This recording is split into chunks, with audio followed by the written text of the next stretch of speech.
चलिए जय हिंद बच्चों। और बताइए कैसे हैं आप सब। उम्मीद है बहुत बढ़िया होंगे, एकदम मस्त होंगे जहां भी होंगे। ठीक, हम आपको आज पढ़ाने वाले हैं क्लास 10 की गणित, जो चैप्टर का नाम है द्विघात समीकरण और प्रश्नावली जो है 4.2।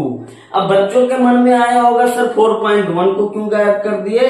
तो बेटा मैंने 4.1 को गायब नहीं किया। 4.1 का मैंने 2 वीडियो बनाकर प्लस इस द्विघात समीकरण में आने वाले सभी सूत्रों का, इंपॉर्टेंट सूत्रों का भी मैंने एक वीडियो बनाकर, टोटल द्विघात समीकरण का 3 वीडियो बनाकर मैंने अपने YouTube चैनल पर क्या कर दिया, उसको अपलोड कर दिया है। तो आप लोग जाकर इसको देखिए और ये पूरा चैप्टर बनने के बाद इसका प्लेलिस्ट बना दूंगा।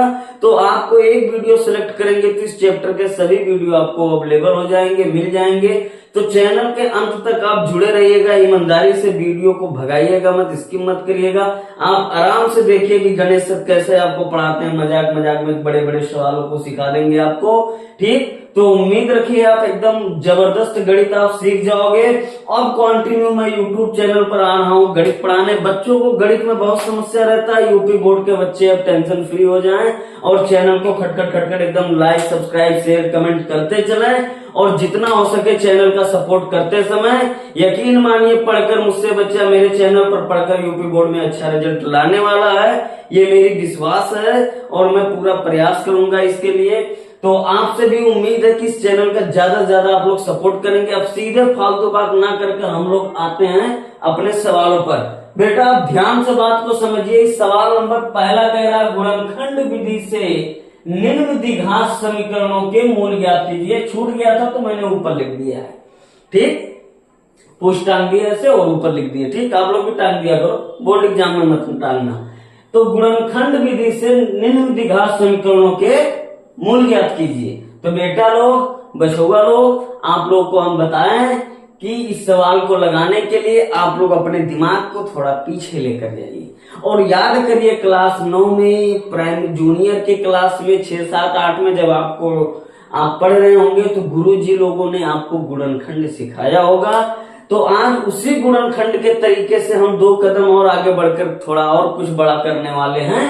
तो उस हिसाब से ही हम इस सवाल को लगाएंगे। अगर आपको गुणनखंड आता है तो आप क्लास 10 की गणित चीर फाड़ दिए हैं, आप ये मान लीजिए। और हम इसको सीरियल से सॉल्व करने जा रहे हैं। कोई समस्या होगा तो उल्टी पलटी करने की जरूरत नहीं है, कमेंट सेक्शन में ध्यान से लिखिए, फटाक से उत्तर लीजिए। ठीक, चलिए देखिए अब हम इस सवाल को लगाने के लिए मैंने क्या कहा बाबू, सबसे पहले आपको गुणनखंड आना चाहिए। नहीं आ रहा तो हम है ना यार, फिर सब छोड़ देंगे। गणेश पढ़े कभी नहीं छोड़ने वाले बेटा आप लोग को। समझ में आई कि नहीं? लड़की थोड़ी ना है कि बात बात में बदल जाएंगे।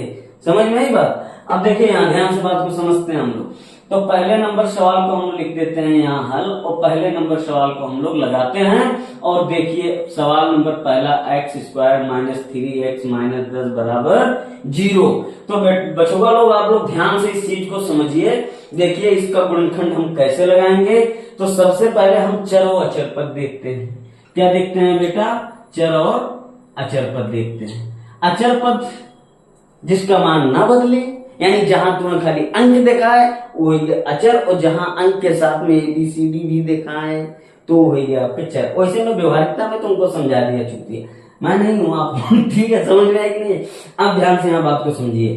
तो हम पहले ऐसे सवालों को सॉल्व करने के लिए सीरियस माइंड से एकदम सवाल सॉल्व करने के लिए क्या करेंगे बेटा, पहले अचर पद को देखेंगे। तो इसमें अंक कहाँ लिखा है? खाली है। तो ये हो गया मेरा अचर पद। शर्त ये रहती है कि मैं अचर पद को ऐसे 2 भागों में तोड़ूं कि गुणा करूं तो मध्य पद मिले, सॉरी गुणा करूं तो आपको क्या मिले? अचर पद मिले। और अगर यहाँ माइनस का निशान है तो जोड़े तो मध्य पद, घटाएं तो मध्य पद मिले, और अगर प्लस का निशान है तो जोड़े तो मध्य पद मिले। एक बार फिर से रिपीट करते हैं।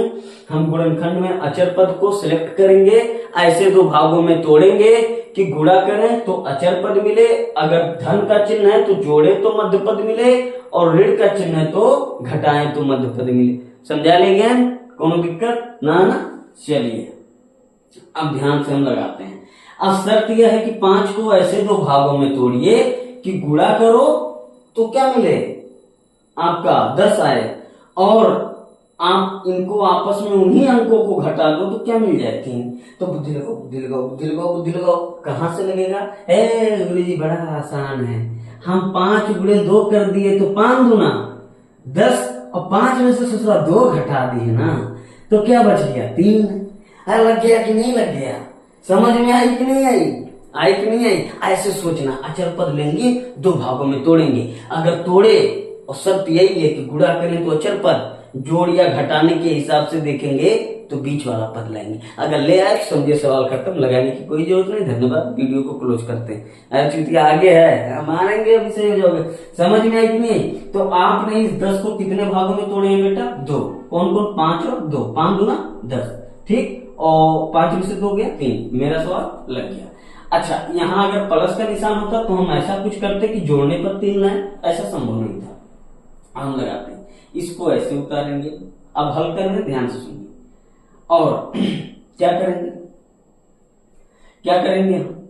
यहां लिखेंगे -5x, यहां लिखेंगे +2x और यहां लिखेंगे माइनस का 10 बराबर का 0। 0 को हाथ साथ में लेते चलेंगे। 0 भी अभी छूट जाएगा, जैसे आज जीवन के आधे पॉइंट में, आधे समय में लड़कियां छूट जाती हैं। समझ में आया कि नहीं है बाबू? ठीक। अब यहाँ देखो, तो अब हम इसको गिनेंगे 1 2 3 4। अभी बहुत लड़के कंफ्यूज है, गुरुजी यहाँ प्लस कैसे? बेईमानी, यहाँ प्लस कैसे? देखिए बेटा, हमको लाना क्या था? गुणा करने पर -10, घटाने पर -3। अगर हम यहाँ माइनस कर देते, कुछ चीज हम अपने हिसाब से सोच कर करते हैं। अगर हम यहाँ माइनस कर देते, 5 दूना 10 तो आता है, लेकिन गुणा करने माइनस माइनस क्या हो जाता? प्लस।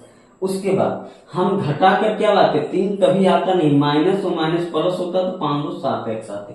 इसीलिए हम सदैव अपने हिसाब से चिन्हों को बदलते हैं। अब आगे देखिए, अब इसको गिनेंगे 1 2 3 4। 2 को एक जगह, 2 को एक जगह, ईमानदारी से बांट दीजिए। तो ये हो गया x² - 5x, एक कोष्टक में कर लेंगे और प्लस बच रहा था केवल, बाकी तो सब बराबर बराबर थे। 2x और -10। अब बहुत लड़के नहीं, 0 नदी के उस पार है, तुम इस पार की बात कर, बराबर का 0।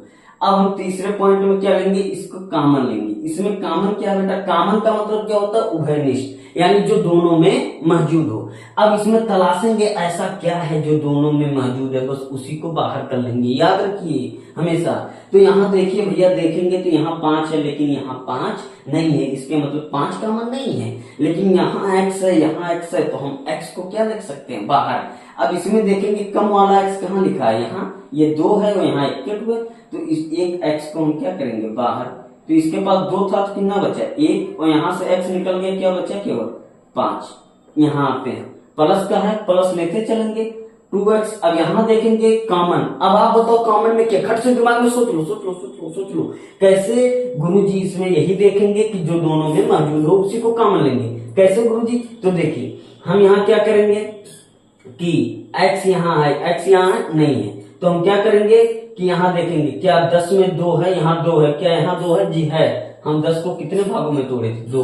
तो इसमें 2 आया था कि नहीं आया था? इसका मतलब इसमें 2 है, तो हम 2 को बाहर निकालेंगे तो यहाँ x बचेगा और यहाँ माइनस का 5 बचेगा, बराबर देंगे क्या कि यहाँ देखेंगे जो यहाँ है वही यहाँ, इसको एक बार लिखेंगे तो x - 5, और जो यहाँ है वही, अब जो बाहर है उसको हम एक बार लिखेंगे।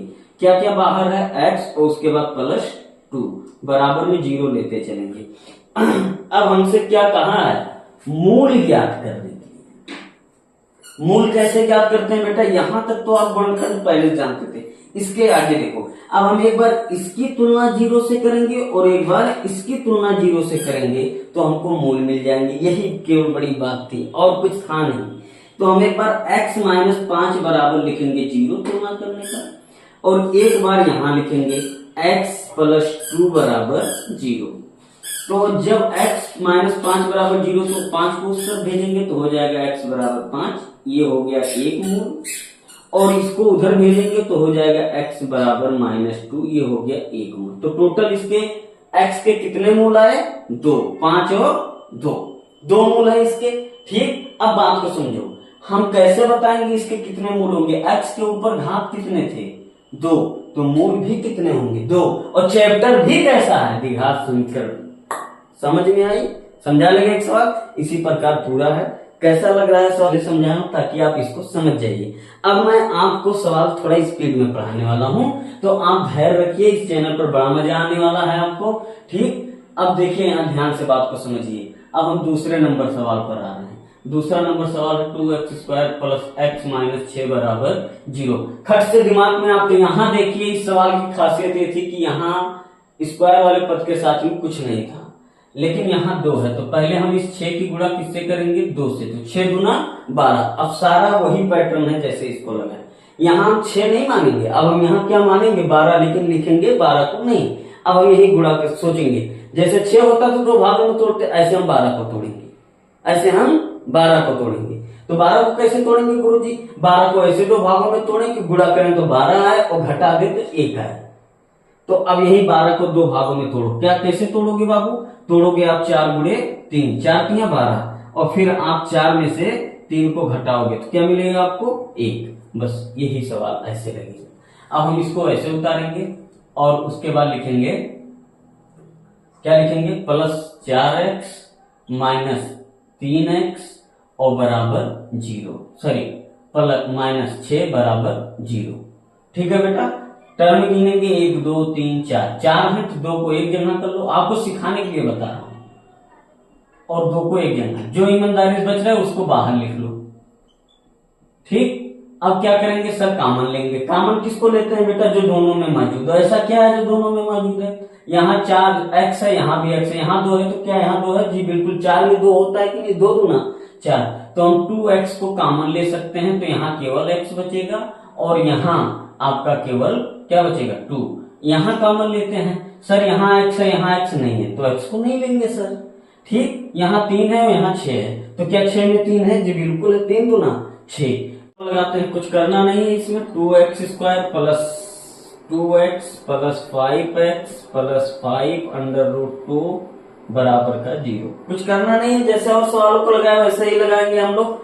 टर्म गिनेंगे 1 2 3 4, 2 को एक जगह लिखवाते हैं और यहाँ ईमानदारी से जो बच रहा है बाहर लिखकर 2 को एक जगह लिखवा देंगे। जाड़ा वाड़ा ना लगे, मौसम ठंडे, पेपर भी ठंडिया होना, पता चली समझ में आया कि नहीं आया? और देखो अब क्या करेंगे हम? अब यहाँ अंडर रूट 2 हम कॉमन ले लेंगे, अंडर रूट 2x, तो यहाँ क्या बचेगा? x प्लस यहाँ बचेगा अंडर रूट 2। अब बात आ रहा है गुरुजी कैसे? Under root 2 under root 2 under root 2 का स्क्वायर हुआ तो स्क्वायर से अंडर रूट कैंसिल, तो क्या बचेगा? केवल 2x। समझो, दिमाग लगा है इसमें। और यहाँ क्या करेंगे हम? 5 कॉमन ले लेंगे तो ये x प्लस अंडर रूट 2 बचेगा। देखिए मेरा सवाल यही पता चल गया सही है कि नहीं। जो यहाँ है वही यहाँ है, तो जो 2 बार है उसको एक बार लिखेंगे, x प्लस अंडर रूट 2, और उसके बाद फिर यहाँ क्या लिखेंगे? Under root 2x plus 5। समझ में कहाँ गया यार दिमाग? प्लस लगाएंगे अंडर रूट 2x प्लस 5 एक जगह लिखेंगे, क्यों? और बराबर का 0। ये हो गया, कोई दिक्कत? अब हम तुलना करेंगे। क्या करेंगे? तुलना करेंगे।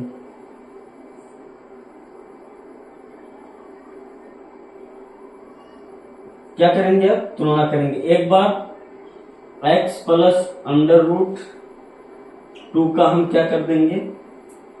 0 से तुलना, और एक बार अंडर रूट 2x प्लस 5 का क्या कर देंगे? तुलना। तो ये हो जाएगा x इक्वल टू माइनस का अंडर रूट 2, और ये हो जाएगा अंडर रूट 2x बराबर 5। तो ये हो जाएगा x बराबर माइनस अंडर रूट 2, एक हो गया, और ये हो जाएगा x बराबर 5 अपान अंडर रूट 2, ये दूसरा हो जाएगा। समझ में आई कि नहीं? ये x का क्या निकल गया? मान निकल गया। कोई दिक्कत नहीं ना? x के मूल हमें पता चल गया। और कोई समस्या नहीं होगा? अब चलिए, अब बच्चों हम लोग और स्पीड से थोड़ा कवर करेंगे, और कहां पहुंचेंगे अब हम लोग? चौथे नंबर सवाल पर। तो बहुत ही आसान सवाल है ये, चौथा नंबर। बटा वटा देखकर डरिए ना, यूपी बोर्ड के बच्चों के अंदर यही मिस्टेक होता है कि 0.0 बटा अंडर रूट देखकर पड़ जाएंगे, पेचिस पकड़ लेगा खट से उनको। ठीक, डरो ना यार, तुम लोग इतना बड़ा बड़ा कांड कर तो सो रहे। सवाल क्या है? बटा अटा बटा को मारो, ध्यान से यहाँ से उड़िए। अब क्या करेंगे बाबू? देख, 2 का गुणा 8 में करेंगे, क्या हो जाएगा? 16x²। इसके बाद 8 का गुणा यहाँ करेंगे तो क्या हो जाएगा? माइनस का 8x, प्लस इसका यहाँ करेंगे तो यह हो जाएगा 0, यानी क्या बचा? प्लस 1 बराबर 0। कोई दिक्कत? अब 16 का गुणा कहाँ करिए आप? यहाँ। कहाँ करिए? यहाँ। हो गया कि नहीं हो गया? हाँ, 16 का गुणा 1 में करेंगे, क्या आएगा आपका? 16। अब 16 को ऐसे दो भागों में तोड़िए कि गुणा करिए तो 16 है, और जोड़ दीजिए, यहाँ जोड़ का निशान है, जोड़ दीजिए तो क्या मिले? 8। तो आप ध्यान दो थोड़ा सा कि 4 गुणे 4 बराबर 16, 4 4 8। हुआ कि नहीं हुआ? कितना आसान है। अब देखो, तो हम 16 का पहले यहां गुणा करेंगे, तो यानी गुणनखंड मेरा टूटा है किसमें? 4x, ठीक, और क्या जो होगा? माइनस का 4x प्लस 1 बराबर 0। समझ में आई कि नहीं है? इसी में टूटा है ना। अब हम टर्म गिनेंगे, 1 2 3 4, 2 को एक जगह लिखवा लेंगे, 16x² माइनस 4x को एक जगह माइनस बाहर करेंगे तो 4x प्लस 1 बराबर 0। तो 4 को क्या करेंगे हम? क्या कॉमन लेंगे सर? कॉमन उसी को लेंगे जो दोनों में मौजूद है। तो हम 4 मान लीजिए किसको कॉमन ले लिए? क्या दोनों में मौजूद है? x भी है, 4 भी है, 4 चौक 16, यानी 4x को छोटे वाले को कॉमन, तो क्या बचेगा सर? 4x, और यहाँ क्या बचेगा? 1। यहाँ ऑलरेडी क्या है सर? बाहर के हिसाब से अंदर का चिन्ह बदल देते हैं, तो यहाँ माइनस है तो यहाँ क्या हो जाए? प्लस है तो क्या हो जाएगा? 4x माइनस का 1 बराबर 0। जो यहाँ आया वही यहाँ है, इसके मतलब हमारा सवाल सही, हम यहाँ 1 मान सकते हैं। तो ये हो गया 4x माइनस 1, और यहाँ ये हो गया 4x माइनस 1 बराबर का 0। अब हम इसका तुलना कर देंगे मूल के लिए, तो 4x माइनस 1 बराबर 0, 4x माइनस 1 बराबर 0। तो ये हो गया 4x बराबर 1, तो x बराबर हो गया 4/1, सॉरी 1/4। यहां भी निकालेंगे तो ये हो जाएगा 4x और बराबर 1, तो x बराबर 1/4। आपका यहाँ x के कितने मूल निकल गए बेटा? 2 मूल। हर कंडीशन में 2 निकलेंगे क्योंकि घात कितने हैं? 2। ठीक, चलिए अब हम लोग इसको मिटाएंगे। आप लोग थोड़ा स्क्रीनशॉट इसका ले लीजिए। मैं इतना ही केवल मिटाऊंगा और आपको मैं बताने वाला हूँ 5वां नंबर। कौन सा नंबर बताया हूँ यार? तुम लोग 4था बताए हो, 5वां सवाल है कहा इसमें? तो तुम लोग ऐसा कर, चूतिया हमको बना रहा था यार। तुम लोग ऐसा करना कि 5 तो है, तुम लोग ऐसा करो बेटा, हम लोग समझे यार, तुम हमको चूतिया बना रहा है। हाँ, तुमको मैं 5 सवाल में 4 सवाल बता दिया, 1 सवाल आपका बचा है, तो आप नहीं लगाओगे का? सब गणेश में लगाएगा का? हाँ, आप लोग सॉल्व करिए भैया। समझ में आएगी ना? 1 सवाल आपका HW में है, मैं साफ साफ लफ्जों में बोल रहा हूँ, और नहीं लगा तो हुमुक दूंगा, एकदम इधर उधर हो जाओगे तुम लोग। ठीक, लगाओ, कमेंट सेक्शन में उत्तर बताओ, गुरुजी हम फटाक से लाएं, और कोई दिक्कत हो तो बताओ, और भी कुछ कह दी, मतलब आप कुछ नहीं करना है। समझ में आएगी नहीं है? तो आप लोग 5वां नंबर सवाल आपका HW में। यही इस वीडियो को क्लोज करते हैं, मिलते हैं आपसे नेक्स्ट वीडियो में। हाँ, जरूर इस वीडियो को थोड़ा समझाने में लंबा समय लगा है, लेकिन यकीन मानिए इसके बाद के जो मैं सवाल नंबर दूसरा लेकर आ रहा हूँ, मैं फटाक से बता दूंगा, मजाकों में आप सवाल को लगा लेंगे। तो यकीन मानिए आप वीडियो को देखते रहिए और वीडियो के अंत तक हमेशा जुड़े रहा करिए। कोई समस्या हो तो बताइए, आपके भाई हैं, कोई सुझाव हो तो आप बताइए। यूपी बोर्ड के बच्चों का किस्मत चमकाने के लिए चैनल मैंने चमकाया है, बनाया है, और बच्चों को चमकाने की जरूरत है इस चैनल को। समझ में आई कि नहीं है? तो हम वीडियो को क्लोज करते हैं। वीडियो कैसा लगा धन्यवाद। प्लीज